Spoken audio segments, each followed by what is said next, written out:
Good morning all of you. I hope कि आप सभी बहुत अच्छे होंगे और इस वीडियो को काफ़ी एंजॉय करेंगे। जैसा कि आपने थंबनेल में भी देखा होगा, आज हम मुरादाबाद से लेकर बरेली तक का सफ़र करने वाले हैं। तो आज हम जानेंगे बहुत कुछ ही नया।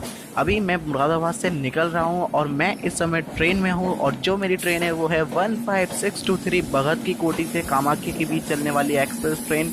तो ये प्लेटफॉर्म नंबर 1 से चल रही है। मैं प्लेटफॉर्म के अपोजिट साइड में हूँ। तो इस समय मैं अभी आपको मुरादाबाद का पूरा यार्ड दिखा रहा हूँ। काफ़ी ब्रॉड है मुरादाबाद डिवीज़न। इस मामले में तो खैर बढ़िया है। लखनऊ से चल के अगर कोई जो डुअल मालगाड़ी होती है, आपने देखा होगा, यानी कि उसे हम बोलते हैं लॉन्ग हॉल मालगाड़ी, तो वो मुरादाबाद ही रुक पाती है। बाकी अभी हम मेन लाइन पर आ रहे हैं, जैसा कि अभी तक हम लूप लाइन पर थे और अब हम मेन लाइन पर आ चुके हैं। तो अब हमारी ट्रेन धीरे धीरे स्पीड पकड़ना शुरू करेगी। तो अब आपको काफ़ी मज़ा आने वाला है।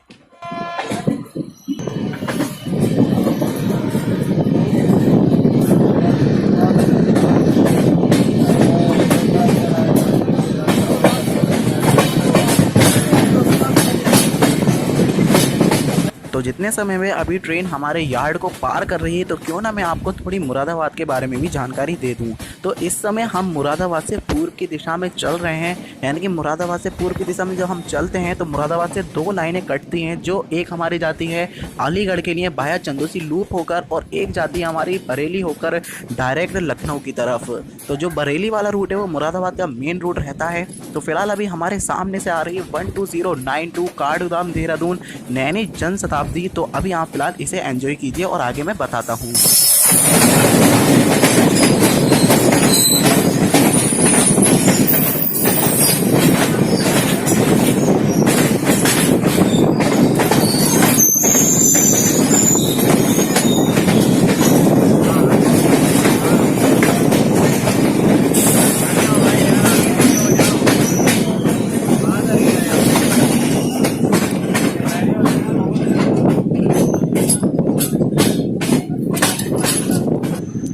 तो अभी मैं आपको दिखा रहा हूँ मुरादाबाद चंदौसी वाली लाइन। अगर आप देख पा रहे हैं तो ये सामने मुरादाबाद चंदौसी की लाइन है, उधर सिग्नल भी दिखा होगा आपको।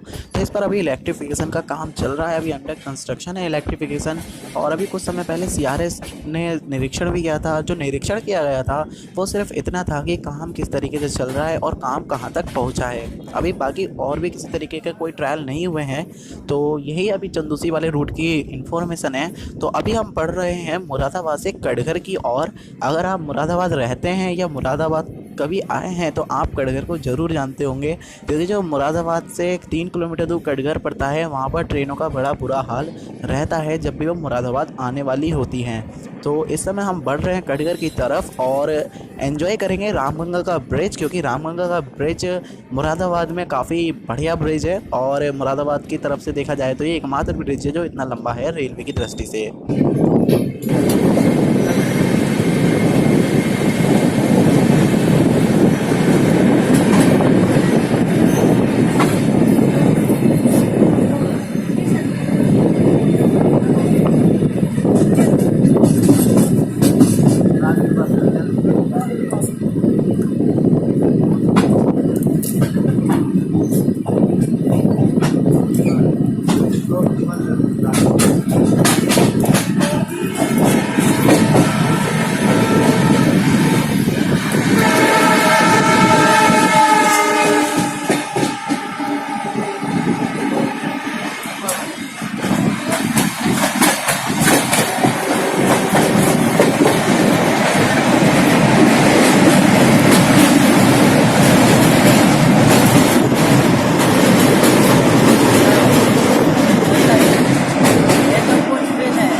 तो अभी हम बढ़ रहे हैं रामपुर की तरफ। तो रामपुर से पहले कोसी रिवर का ब्रिज पड़ता है, काफ़ी बड़ा ब्रिज है, फिलहाल रामगंगा रिवर से छोटा है। तो अभी मैं उसी की तरफ आपको लेके चल रहा हूँ और ये सामने ब्रिज आपको दिख रहा होगा। तो अभी आप इसे जानिए और फिर मैं आपको रामपुर के बारे में भी कुछ बातें बताता हूँ।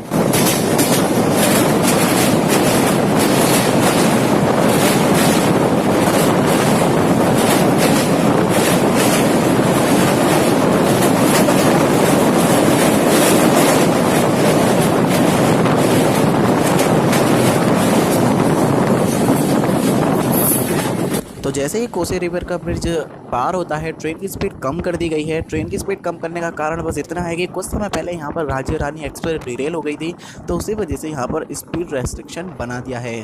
तो अभी आप सामने से देख रहे होंगे कि 22407 वाराणसी आनंद विहार गरीब रथ एक्सप्रेस आ रही है। तो आप अभी फिलहाल इसे देखिए।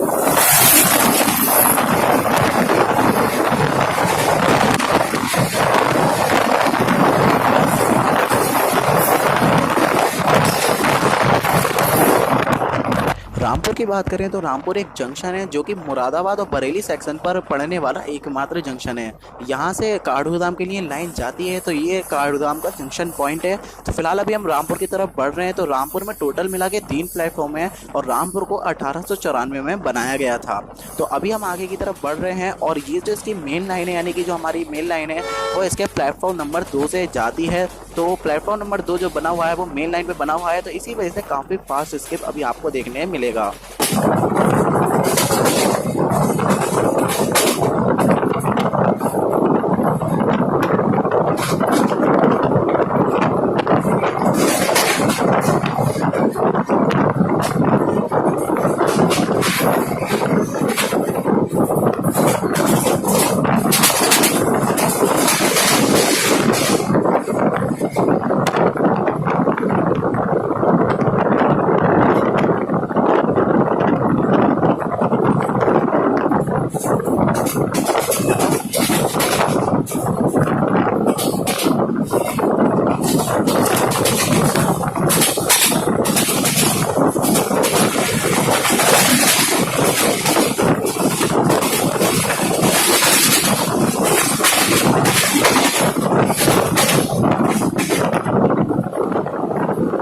तो अभी आप एंजॉय करेंगे भाखड़ा ब्रिज। ये जो ब्रिज है वो भाखड़ा नदी पे बना हुआ है और ये नदी भी आगे जाके जो हमारी रामगंगा है उसमें मिल जाती है। तो यानी कि ये भी एक सहायक नदी है रामगंगा की। तो अभी जो हमारा वाला ब्रिज है वो नई टेक्नोलॉजी पे बना हुआ है, यानी कि सीमेंट का बना हुआ है, और वो जो दूसरा ब्रिज है वो पुराना लोहे वाला है। तो अभी ये वाला क्रॉस होता है, इसके बाद में एक और ब्रिज पड़ता है, वो भी राम गंगा की सहायक नदी है। तो आप उसे भी ज़रा देखिएगा, उससे पहले एक बढ़िया सा साउंड देखने को मिलेगा।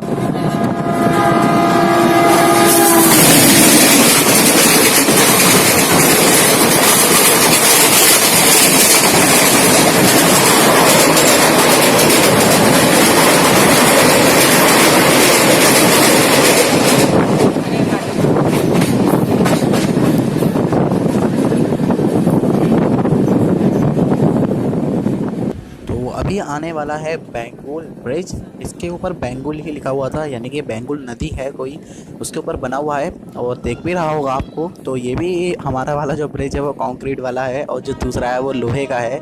तो हमें नई टेक्नोलॉजी ज़्यादा देखने मिल रही है। तो फिलहाल अभी हम आगे की तरफ बढ़ रहे हैं। तो ये 2 मेजर, मतलब यहाँ पर टोटल मिला कर 4 ब्रिज पड़ते हैं, जिसमें एक बहुत ही बड़ा है और बाकी जो 3 हैं वो उसमें ही जाके ही आगे जाके उस नदी में ही मिल जाते हैं। तो ये वाला ब्रिज भी बस कुछ इसी तरीके से क्रॉस हो जाता है।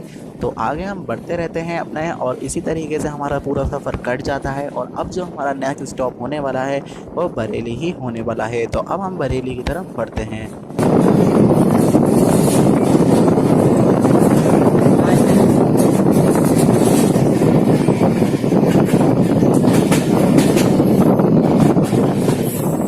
फाइनली हम अब आ चुके हैं अपनी डेस्टिनेशन पर, यानी कि बरेली जंक्शन पर। बरेली जंक्शन मुरादाबाद और लखनऊ के बीच पड़ने वाला एकमात्र ऐसा जंक्शन है जो बहुत बड़ा है, जो मुरादाबाद के बाद दूसरे नंबर पे आता है फुटफॉल के मामले में। तो काफ़ी बड़ा है, यहाँ से काफ़ी पैसेंजर्स ट्रैवल करते हैं। और यहाँ से अच्छी बात यह है कि लॉन्ग डिस्टेंस ट्रेन भी आपको मिलती है, बरेली से इलाहाबाद के लिए भी, बरेली से इंदौर के लिए भी, बरेली से लोकमान्य तिलक के लिए भी, जबकि मुरादाबाद से ऐसा कुछ भी नहीं आपको मिलता है। तो इस मामले में बरेली बहुत अच्छा है और इसलिए काफ़ी बढ़िया बात है। और इस समय आप अपनी राइट साइड पे देख रहे होंगे, ये वही रैक खड़ा है जो बरेली से इंदौर भी जाता है और बरेली से लोकमान्य तिलक भी जाता है। तो अभी हम आगे बढ़ रहे हैं और कुल मिला के बरेली की बात करें तो यहाँ पर अब 6 प्लेटफॉर्म हैं। जो 4 प्लेटफॉर्म है वो बरेली जंक्शन नॉर्दर्न रेलवे वाले हैं, जो मुरादाबाद डिवीज़न में आता है। और बाकी जो 2 प्लेटफॉर्म अभी बनाए गए हैं वो मुरादाबाद डिवीज़न में नहीं आते, वो इज्जत नगर डिवीज़न में आते हैं और वो बरेली NER जंक्शन वाले हैं। तो कुल मिला के फ़िलहाल 6 प्लेटफॉर्म हम यहाँ पर हो चुके हैं और बरेली जंक्शन अब धीरे धीरे बढ़ तो रहा ही है। यहाँ पे स्टॉप भी कई ऐसी ट्रेन जो कभी यहाँ पे स्टॉप नहीं करती थी, उनका भी स्टॉप कर दिया गया है। तो इस मामले में बरेली अब काफ़ी बढ़िया होता जा रहा है। तो बाकी अभी हम आगे बढ़ रहे हैं और आगे आगे हम जब बढ़ते हैं तो हमने सामने देखा कि हमें फिर से एक और ट्रेन मिल जाती है और ये ट्रेन इस बार है हमारी हरिद्वार तक जाने वाली और इलाहाबाद से आने वाली। फ़िलहाल अच्छी बात मुझे ये लगी कि जो इलाहाबाद वाला नाम है वो अब प्रयागराज इस ट्रेन पर भी कर दिया गया है। तो ये है हमारी प्रयागराज हरिद्वार एक्सप्रेस। तो आप अभी इसे देखिए और इसके बाद में हमारी जो जर्नी है वो एंड हो जाती है। और अपना मैं रिव्यू भी देना चाहूँगा इस जर्नी का। तो इस जर्नी में मैंने ये देखा कि जो हमारी ट्रेन थी वो 8:18 में यानी कि 8:20 पर निकल गई और पूरे 10 बजे यहाँ पर पहुँची। यानी कि हमें 90 किलोमीटर का जो सफ़र है वो 1 घंटे 40 मिनट में पूरा करना पड़ा। तो बहुत ही बुरी बात है ये, क्योंकि यहाँ पर स्पीड बहुत कम है। 110 किलोमीटर पर आवर की मैक्सिमम स्पीड ही है, इससे ज़्यादा नहीं है। और जो ट्रैक की स्टेबिलिटी है वो भी बहुत ही बेकार है, क्योंकि LHB कोच में मैं सफ़र कर रहा हूँ और LHB कोचेस की जो स्टेबिलिटी है वो और कोचेस की तुलना में ज़्यादा अच्छी होती है, लेकिन उसके बावजूद भी जो ट्रेन थी वो बिल्कुल डांस करती हुई चल रही थी। तो इस मामले में जो ट्रैक है वो बहुत ही बेकार है। अभी बहुत इम्प्रूवमेंट होने की ज़रूरत है और इसी के चलते इम्प्रूवमेंट किए जा रहे हैं। तो देखते हैं सब कुछ कब तक पूरा हो पाता है और कब हमें यहाँ पर भी जो स्पीड है वो 130 की देखने को मिल पाती है।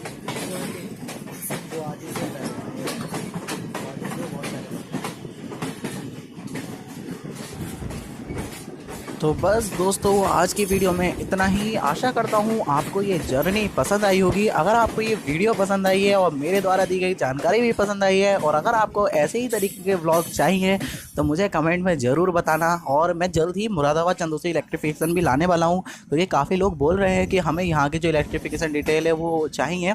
तो आप चिंता ना करें, आपको वो भी मिलेगा, क्योंकि अभी मैं फ़िलहाल थोड़ा सा बिजी चल पा रहा हूँ। उस वजह से जो हमारी रेल अपडेट है वो भी थोड़ी लेट आ रही है। तो सबके लिए अभी मैं थोड़ा सा माफ़ी मांगना चाहूँगा आप लोगों से। आप इस चीज़ को समझिएगा और अपना जो सपोर्ट है, प्यार है, इसी तरीके से बनाए रखना। और इसी के साथ मैं उम्मीद करता हूँ आप ये वीडियो शेयर भी कर देंगे और लाइक भी कर देंगे। तो मिलते हैं नेक्स्ट वीडियो में कुछ नई डेस्टिनेशन के साथ। तब तक के लिए bye bye and take care all of you.